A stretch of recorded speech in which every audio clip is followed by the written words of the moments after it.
So one of the things I've been working on recently is this shoe idea. So for this is a brand that I'm like considering starting. And I talked to a few vendors and they were curious about how to produce this specific heel because this heel was something that I had in my mind as like the kind of cornerstone of what this collection would be. So this heel, but it'd be this kind of shoe, a boot, like different kinds of shoes, but like this heel is kind of the idea.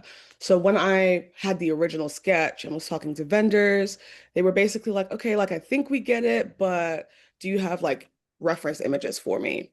And of course, since it's from my brain, I didn't have any specific reference images. So I was like, okay, this is a perfect example for NewArc where I can get some images of what I'm imagining so that when I actually go to produce and make the shoe, like they can have a clear image of what I want it to look like. They know the specs, like I can take this and kind of start measuring and give them a little more to work with versus just a sketch. And then this is also really great for just kind of getting the idea out there, creating buzz, like even creating marketing materials.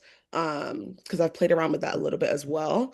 And like, how can I promote the shoe? Like, whether it's I want to post on social media and see like what the reaction is, if people are interested, if they would want to buy it, things like that. So that's kind of what I'm using this for. So I'm just going to start from scratch so you can see my flow on how I go about. Usually once I start, I'll upload something. I'll either upload a black and white sketch or a sketch with color, depending on what I'm going for.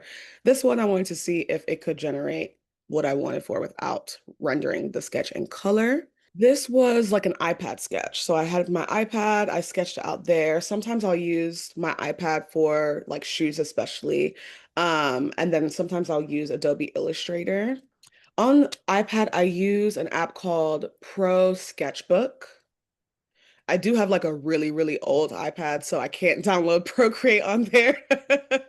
So that's been the best app I found that like works with the technology I have. So I was like, okay, I'll do that. But then I took the sketch. I'm pretty sure I took the sketch from my Procreate into Illustrator just to like fine tune some of the lines and stuff like that.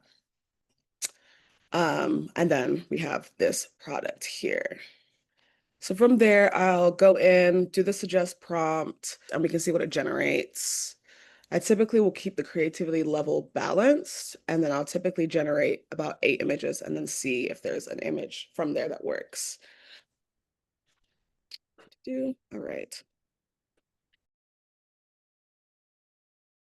So everything is brown. So I'm going to go in since I didn't specify. So that's when I'm going to go in and specify that I want it to be black leather.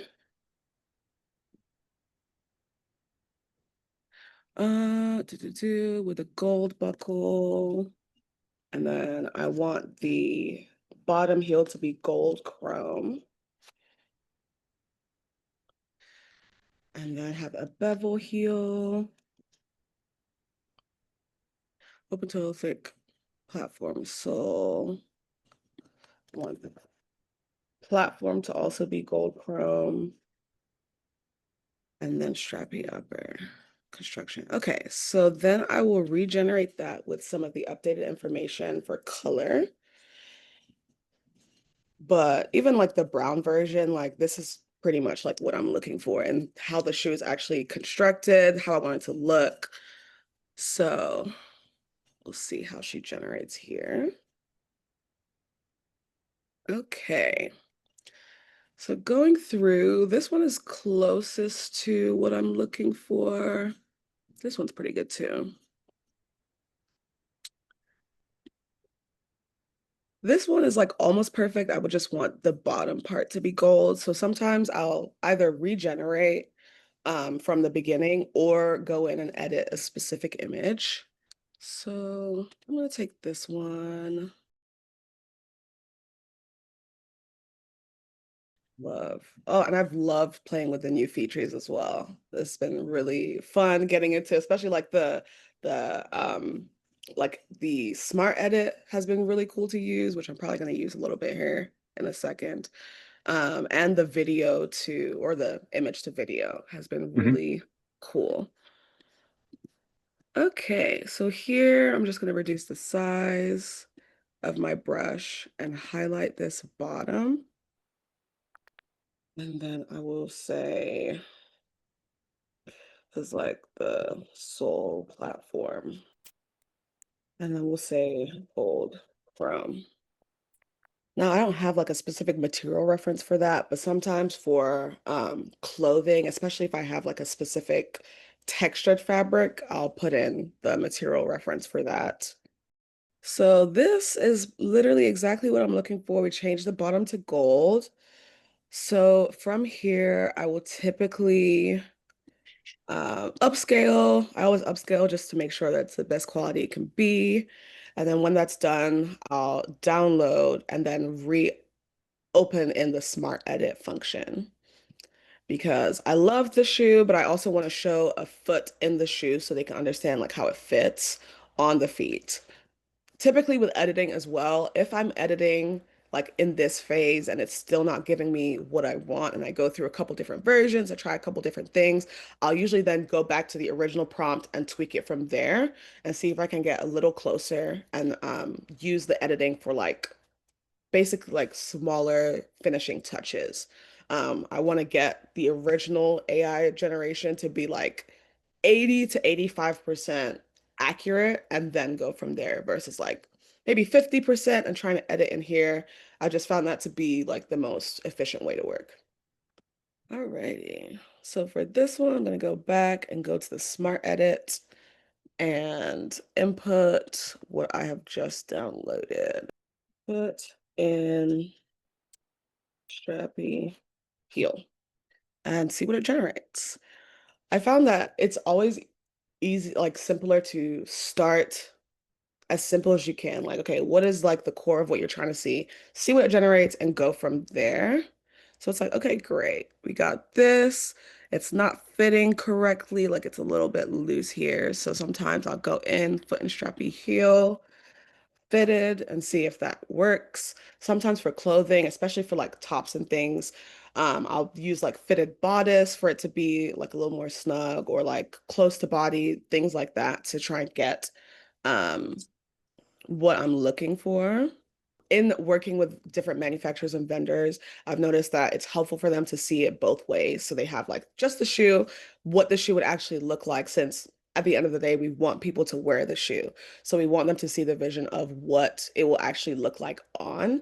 And sometimes that can also just help clarify like proportion and things like that. So they understand where the strap is supposed to hit, they understand where the toe strap is supposed to be, things like that. My job is to create a design and to make sure that the design intent is clear so that it can be interpreted for patterns and specs and actual production. So for this one, I was like, okay, if I wanted to create like a little TikTok video to create buzz about this shoe that's coming. Like, okay, this is a shoe that's coming. Are you interested? What, what would, is this something you would want to purchase? So I was just like, okay, thinking about different shoe ads I'd seen, like, could I create something like that from NewArc? So I started with trying to generate like, okay, we're walking across the street in New York. What could that look like? And generated a bunch of different options here. And from there, I definitely had a lot of fun playing with it. Um, where I was like, okay, can we create a video? Can we turn around? Can we keep moving? Like, and just had a lot of fun, like playing with like how can we actually show this in motion so people can see like what this shoe would look like.